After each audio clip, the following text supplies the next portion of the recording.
And in our workshop today, we've got the trusty EVO 9 with a performance kit as originally purchased by this client back in 2005.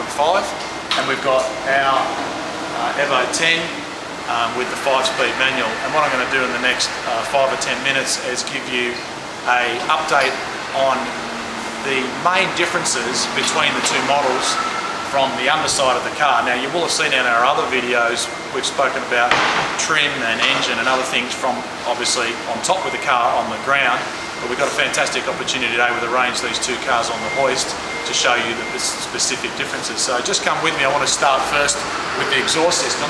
You'll notice on the EVO 9, it's got a single outlet rear muffler with a side entry, small resonator here, larger resonator under the floor, catalytic converter here with the obviously the required rear O2 sensor which sends a signal to the ECU, and most notably the engine pipe goes under the engine through another small cat and up into the underside of the turbo. And I'll just say one quick thing, depending on whether you've got a Jap spec model or a overseas export model, that converter there may vary from your model to the one that we're looking at. And we'll quickly go over to the EVO 10. We'll start at the back, make it a bit difficult for my video man. Obviously this car's got our R&D exhaust system, and I'll just point out we've obviously got a lot of these kits now on quite a few cars, but it gives you an idea of how the exhaust system is on the EVO 10. Obviously twin outlet rear mufflers with a pipe that goes into the rear barrel. Our exhaust system comes with a resonator to reduce that booming noise, and of course huge high flow catalytic converter in a similar position as the original factory one.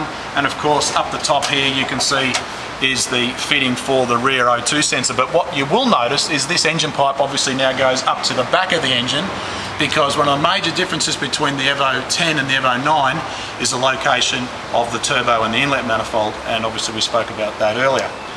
One of the big things you'll notice is the under tray on this model is substantially different to the EVO 9. That particular car that's on the hoist, we've got the under tray off at the moment so you can see the way the exhaust system is orientated, but it also is obviously different in the way that it fits under the car. But most notably, you'll notice this one here has got an air inlet, come around the front, to let the air go up into the back of the transmission to cool the transmission.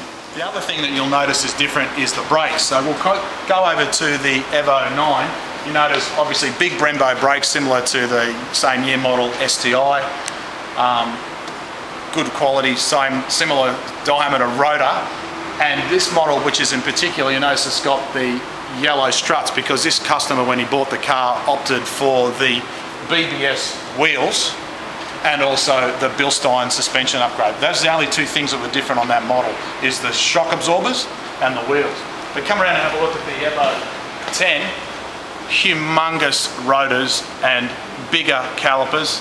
Obviously this has got our upgraded springs, but obviously we chose to not go for the upgraded suspension on this particular model. But more importantly, you'll notice the size, the wheels that come factory standard.